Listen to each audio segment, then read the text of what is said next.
6'6". Guarding guards is tough. And I'll tell you what else, posting up some guards is tough. Rip misses, Jermaine O'Neal with a rebound.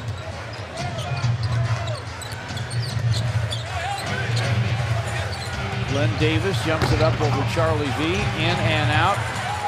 One-handed rebound there by Chris Wilcox. Will Bynum's in the ball game. Will to the wing. Guns, no. Controlled by Jermaine O'Neal, knocked away by Chris Wilcox. And they're going to say it's off Wilcox and out of bounds. Thought for just a minute. It went back off Jermaine O'Neal. Marquise Daniels, Ray Allen, Jermaine O'Neal, Glenn Davis, and Vaughn Wafer in Celtic green. Bad pass nearly caused a turnover. The shot clock's at 3 for Ray Allen. Missed it. Long rebound to Rip.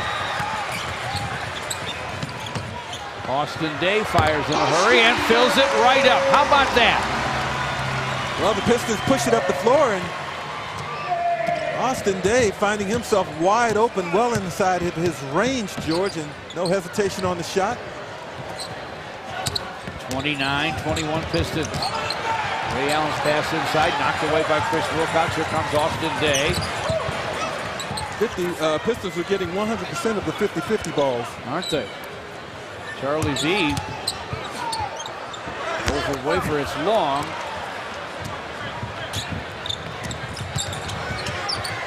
Marquise Daniels from the lane. Charlie with a rebound. 29-21 Pistons. 2 minutes into the second. You know, the Celtics are still looking for their first offensive rebound in this game. Tells you how good the Pistons are getting it done on the defensive glass. You said it was important. Yeah, you got to finish stops that way. Rip with a turning gun off the iron. Ray Allen with a rebound.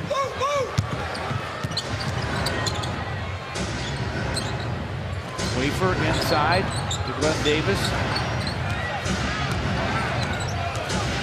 Looks like he's going to give it back. Now backs and bumps into Charlie V. Hooks no, but that's going to be a goaltend on Chris Wilcox. Well, Glenn Davis has really been an important player for the Celtics since joining them, and this year having one of his best seasons. Clearly a goaltend there by Wilcox. You know, when he first came into the league, there were some that, you know, thought he would always have a weight issue, wouldn't be dedicated, George, but turns out he is pretty doggone dedicated. Been a major plus for the Boston Celtics. Marquise Daniels called for the fouls. You take a look at Big Baby. 6'9", 295.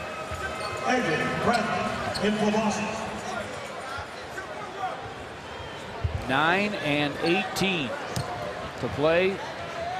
First half. Pistons 29, the Boston Celtics 23.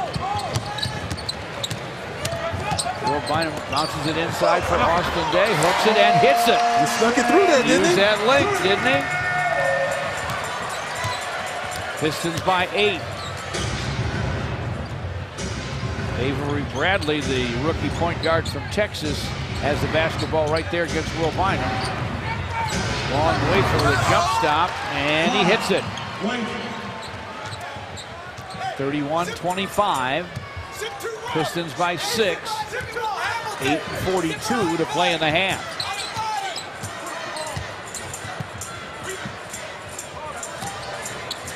Rip dribble hands to Will. Clock at 7 now.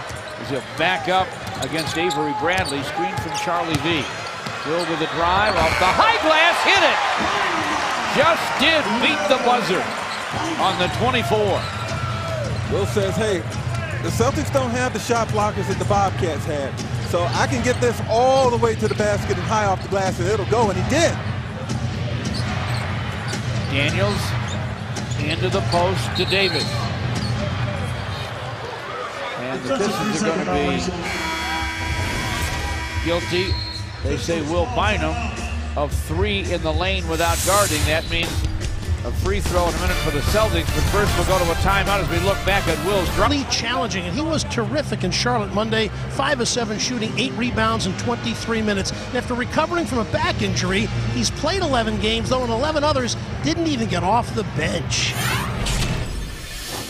I mean, it's definitely frustrating because, you know, night in, night out, you don't know if you're going to get a chance to play. But, you know, like I said, you always got to be ready. You know what I mean? If you stay ready, you ain't got to get ready. So I just try to go ahead and do what I got to do before the game. And then if my number's called, just hopefully I can go out there and help.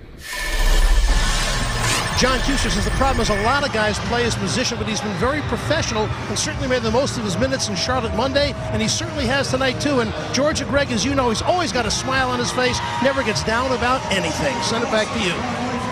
I like Chris Wilcox. Had 15 points in Charlotte. Has 3 steals to go with 4 points and 3 rebounds. So far tonight, Wafer makes the technical foul free throw. Let's get an update now on Kevin Garnett from Ryan Field. George, the team is calling it a lower right knee injury or lower right leg injury. He's going back for x-rays as we speak. Keep in mind, Kevin Garnett has had 3 right knee injuries going back to 2008. So we'll see what happens. We'll keep you posted. Back to you. All right, thank you, Ryan. Jermaine O'Neal to the lane for the turn and gun, hangs on the iron and finally falls. Well, they've got some venerable guys over there, the Celtics. As you said, George, to be able to bring Jermaine O'Neal, of course, he isn't the way he used to be, but in short stretches, he can be effective. Sure he can. Charlie V's 3 off iron to Daniels. Marquise Daniels with the rock. On Wafer. Dishes to Jermaine O'Neal. Good basket cut by Davis, and Jermaine O'Neal finds him for the dunk.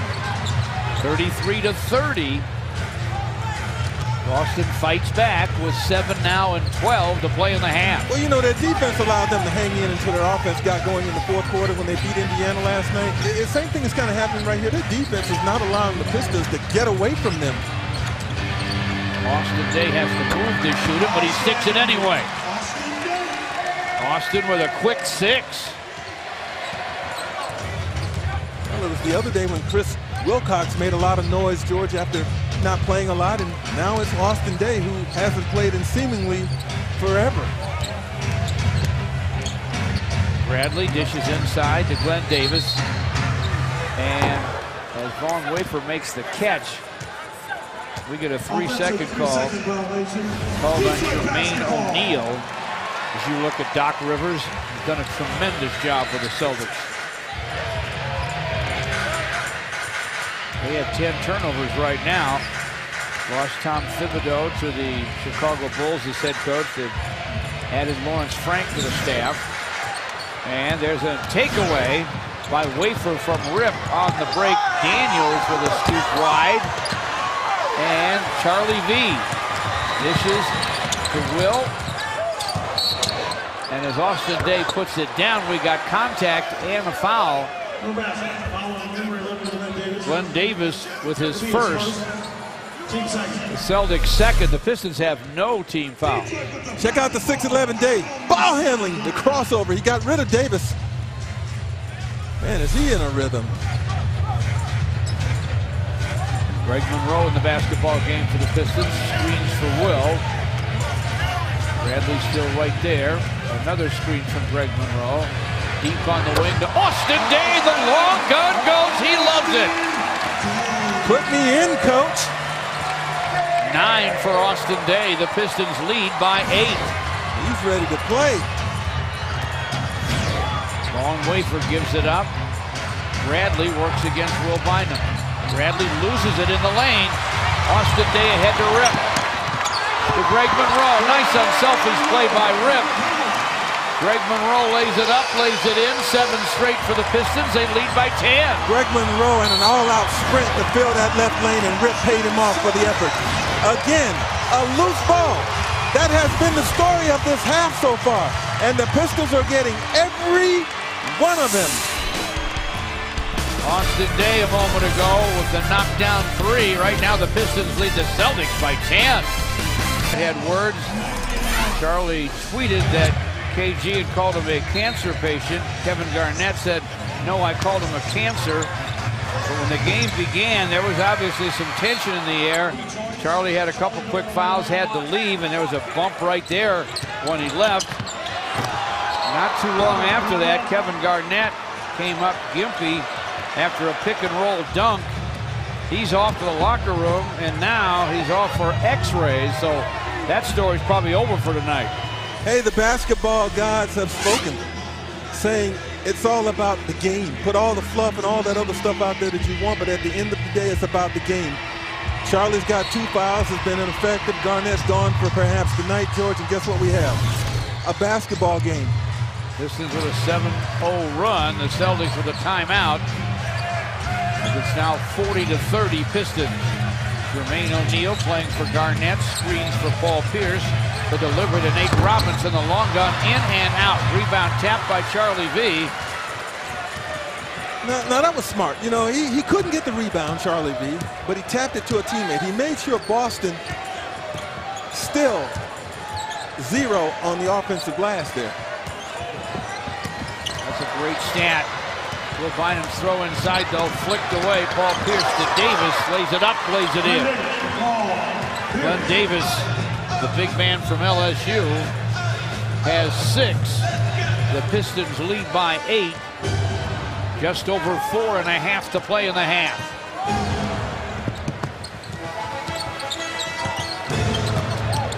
Rip bumped in the lane, gives it up to Austin Day. This for 3, and it's through. It is through. Wow, Austin with 12 points in a heartbeat. 5 out of 5. He seems to know exactly what he wants out there in terms of, you know, when and where he's going to shoot it from. He let the defense clear, got his 3-point off confidently. Paul Pierce's pass too high for Glenn Davis. Turnover Celtics. They now have 12 turnovers. Speaking of 12s, Austin Day now with 12 points. Clearly behind the long line there. Wasn't going to be chased off that 3-point line because that's what he wanted. He's shooting it cleanly right now. Rip Hamilton comes out. So does Will, Tracy McGrady, and Ben Gordon in the backcourt. Ben pass behind Greg Monroe. Boston with numbers. Paul Pierce is passed away for, though, gets away. Pierce thinking about a 3, backs in on Austin Day. Wanted to shovel it in front to Jermaine O'Neal, and really, he never had much control. The Pistons knock it away and out of bounds. Let's go back to Ryan Field, who's been keeping an eye on the Pistons bench. It was supposed to be a 3-man substitution the last time out with Gordon, McGrady, and Tayshaun Prince, but on the way to the scorer's table, Tayshaun went up to John Kuster and said, leave Austin in there. He's playing great. Tayshaun sat back down, and thus Austin is staying in the game. George, back to you. Austin Day has now played 9 minutes and scored 12 points.